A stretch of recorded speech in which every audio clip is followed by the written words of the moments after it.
Why do some people struggle with money while others make the right decisions and build lasting wealth?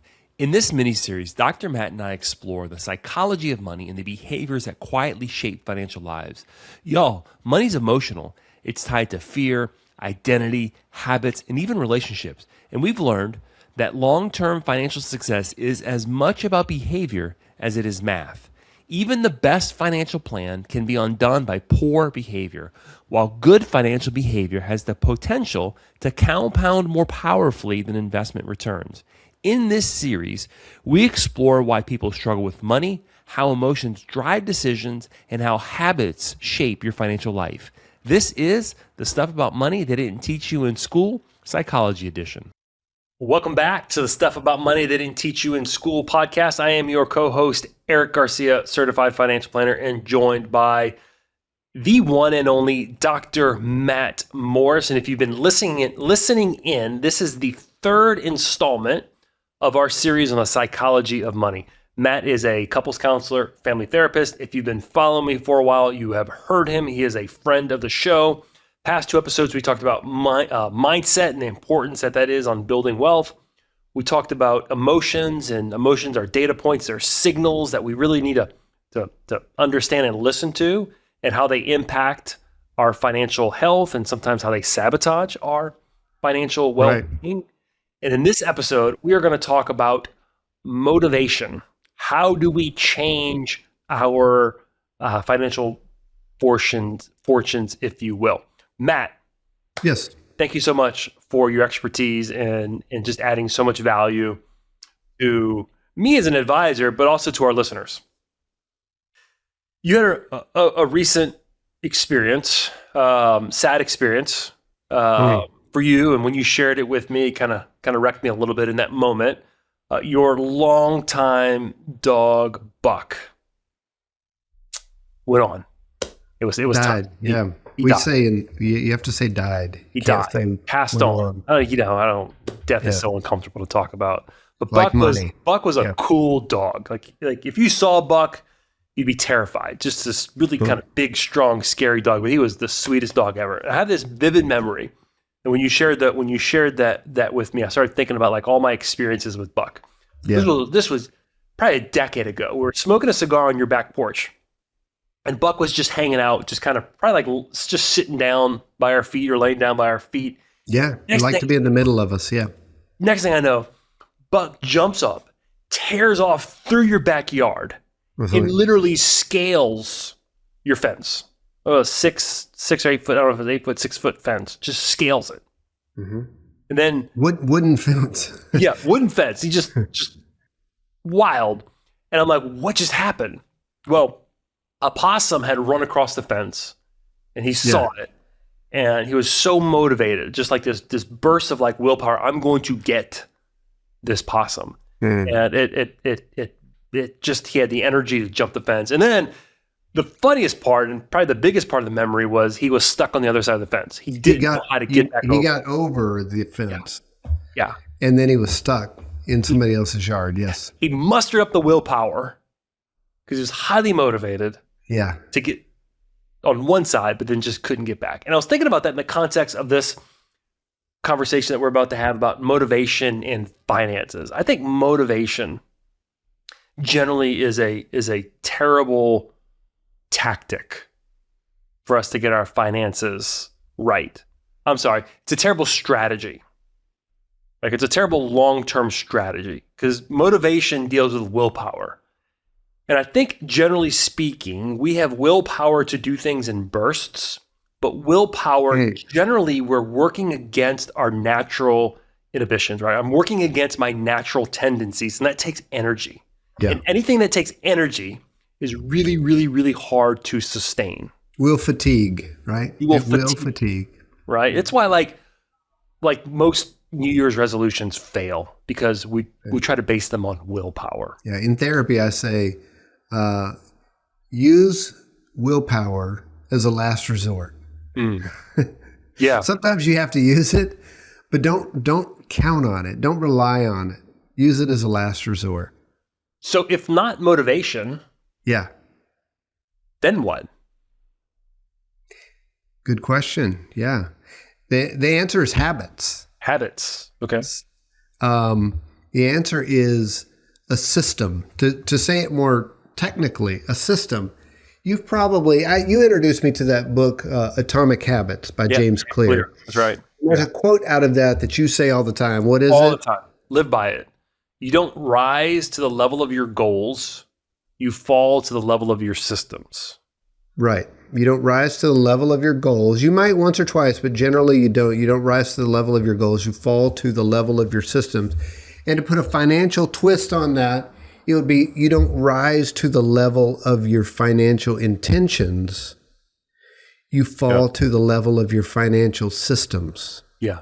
So instead of willpower, when it comes to managing personal finances, when it comes to willpower, we really don't want to rely on willpower. We want to create financial systems, right?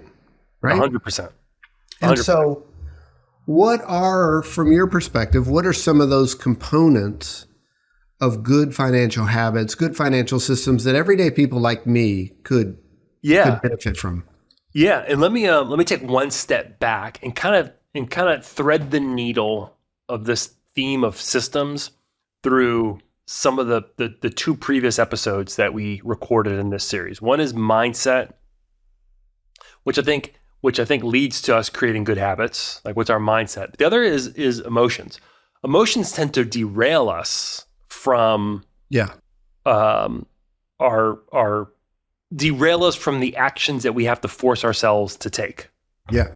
But if I have a system in place, if I've built something in place that happens as a process, then outside stimulus that could make me feel one way or another is not going to impact the system that's already been built in place. So your question is, what are those financial systems or those habits?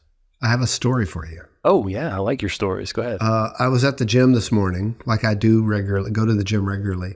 And my friend looked over at me and he said, I don't want to be here today.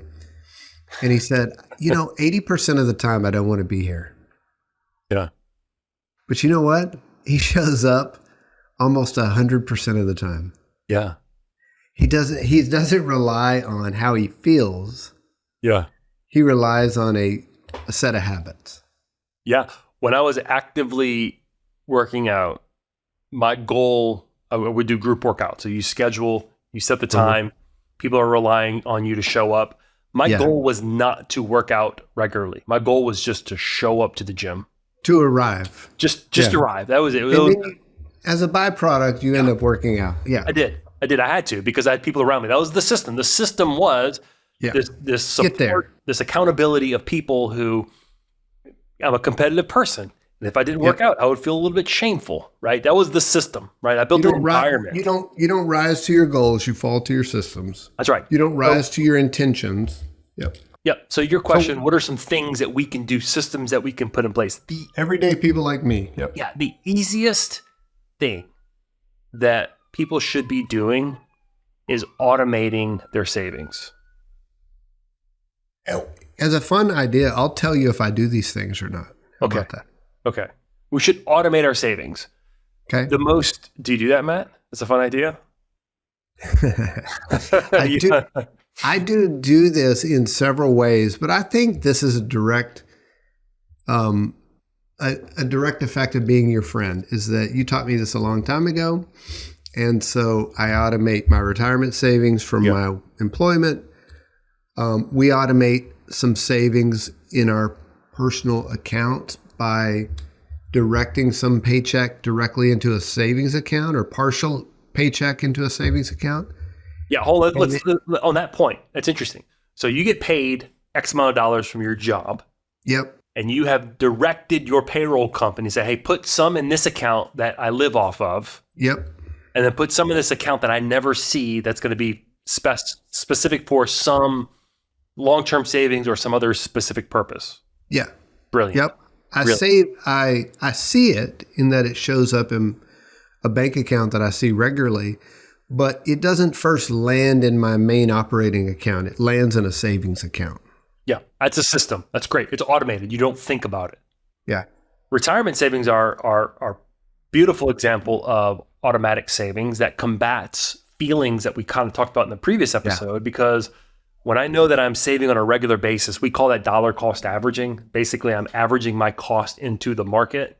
So if the stock market's down, the fact that I can tell myself, like, I don't feel good about the stock market. I'm afraid about my account going down, but man, I just bought new investments when it's down at a discount. Yeah, the market's down. So now I combat that emotion that makes me want to do something that's inconsistent with my long-term goal with this truth of like, hey, I just bought this stock or this mutual fund or this ETF at a discount, right? And you didn't think about it. It happened automatically. You used a fancy phrase, dollar cost averaging. Yeah. What is that? It's just, basically it's, if you think about you consistently put a consistent amount of money on a consistent rhythm into the stock market. Like every paycheck, I put 10% of my paycheck into the stock market. Yeah. So the idea is that I'm averaging my cost as I buy into the market, because the market could be up, it could be down. I'm not thinking about it. I'm just putting in that consistent amount on a consistent basis. I see. I see. Averaging my cost, my price points into the market. It's probably an actual mathematical formula like an average, but more so it's a principle that since I can't time the market, I'm just going to stick some money in regular intervals, believing that over time I get the average of the ups and downs. Yes. Yeah. Therefore, I don't have to try to time the market. I don't have to think about it. Yeah, it's happening automatically. Now we're talking about saving and investing automatically, but let's talk about automatically paying debt. Yeah. Right. So if I have a lot of debt and I want to get out of debt and like, I'm going to muster up all this willpower to pay my debt off in the next 6 months, maybe you're going to forget next month when you want to buy a new watch or you want to take a fancy vacation. Right. So what we're going to do is we're going to automate our debt payment. My minimum payment is X. And I'm going to pay X plus an extra $100 per month automatically. Yeah. Right. So I've automated that. I don't have to think about it. I don't have to muster up the willpower to hit send to send an extra $100, $500, $1,000. Because if I have to, here's inevitably what happens. Okay. I said I was going to pay an extra $500 a month towards my debt, but this month, gosh, there's a Bruno Mars concert coming to New Orleans, and I really want to go to Bruno Mars. So do I pay $500 towards my debt, or do I buy Bruno Mars tickets?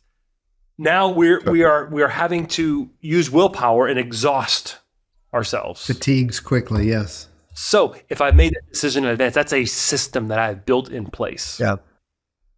Here's another one.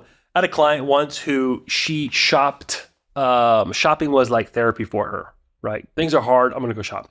What's crazy is things were typically hard when money was tight, which was just kind of like this, like money's tight. The stress goes up. I need to go buy something. Need to shop. Money gets harder. So I said, that's great. I said, that's perfectly fine. When you're stressed out, you can go shopping. But here's the thing. You can go shopping. You can make buying decisions, but you have to wait 1 full week before you actually purchase what you want to buy. You can go shopping. You can window shop. You can go shopping and look around and decide what you're going to buy, but you can't purchase it for a week. If you still want to buy in a week, buy it. So like if you want to buy a expensive purse or new shoes or whatever you want to buy, I don't care what it is. Plug in your thing of choice, a new watch. Yeah. Make the decision. I'm going to buy it. Go back next week. And if you still want to buy it. And what tends to happen is, wait, that's not a smart purchase. Our cognitive brain, the rational part of our thinking says that's really not a smart purchase. It's a system. So like a system of waiting to, maybe putting things in the cart, but not buying it for 24 hours. Yeah. You scratch the itch of feeling like you bought it. Yeah. And then you get to come back later and say, that's a system. That's an example of a spending system. Yeah. Right. Great. One of the systems that I put into place for me, we actually have a whole video series on this on our website. You go to the resource tab. It's our budgeting process. I teach people. So my system is everything that is fixed, right? My mortgage, insurance payments, Things like that Utilities. change. Yeah. Go in one bank account.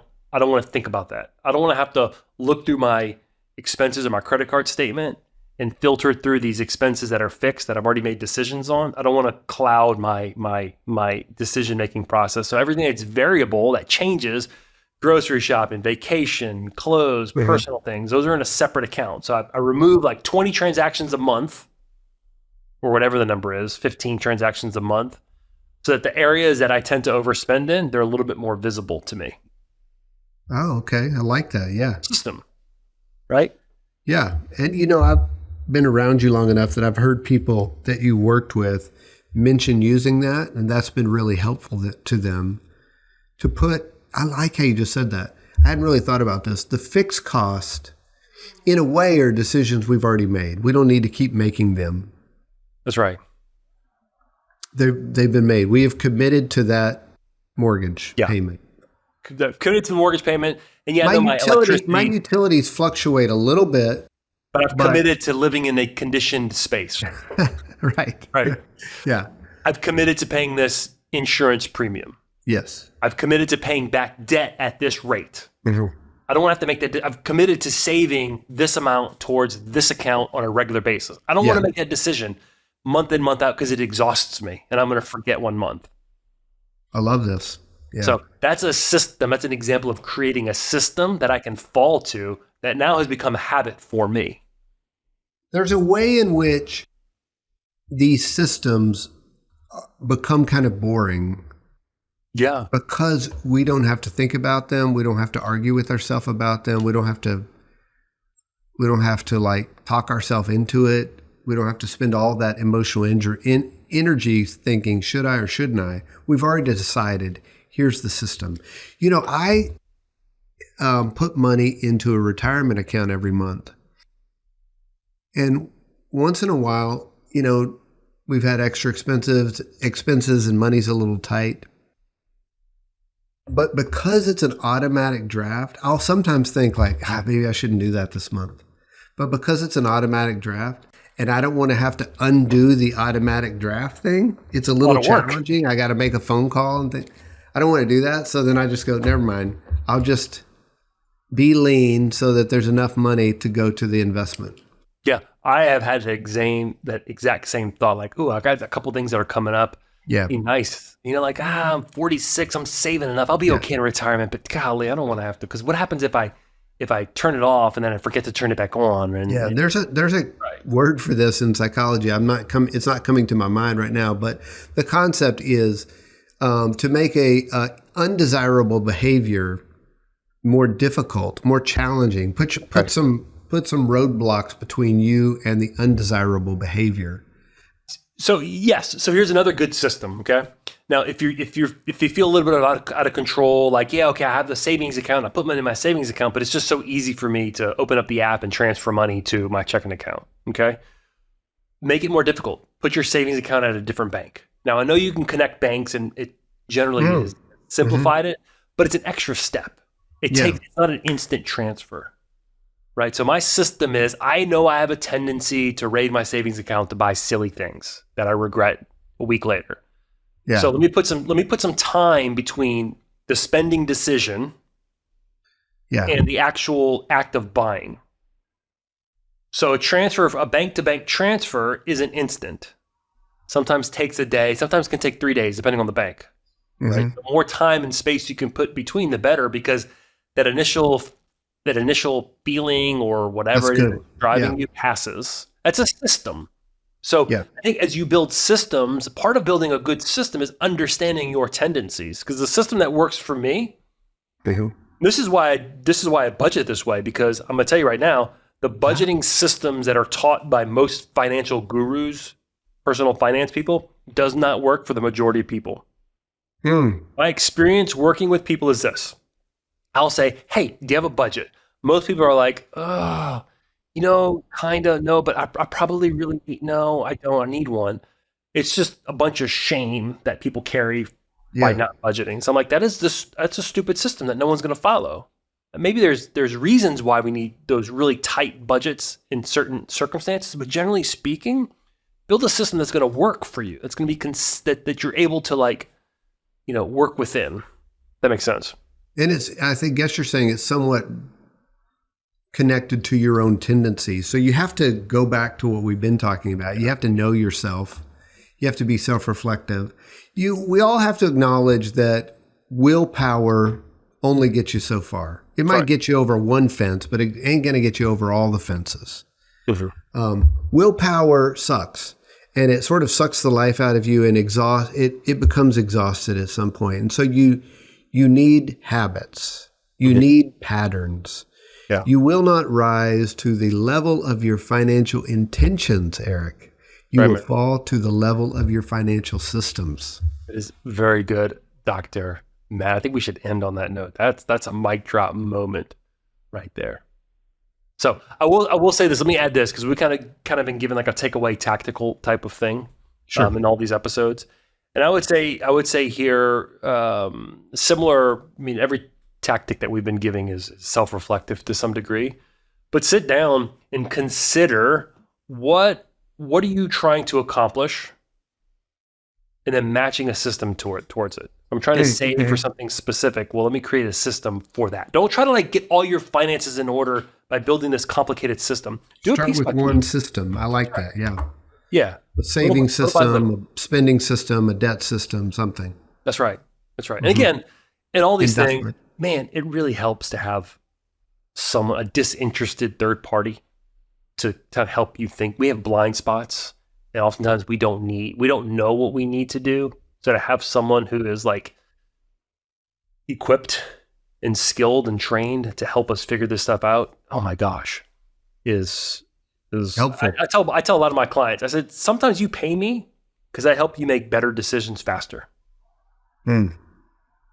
So with that, y'all, thanks for listening. We hope this is helpful to you. Yes. Share it if you think it would help someone else.